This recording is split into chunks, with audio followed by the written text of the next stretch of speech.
أعوذ بالله من الشيطان الرجيم بسم الله الرحمن الرحيم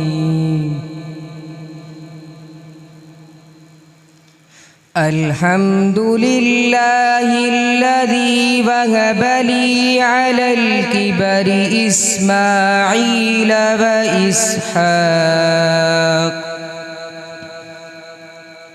إن ربي لسميع الدعاء رب اجعلني مقيم الصلاة ومن ذريتي ربنا وتقبل دعاء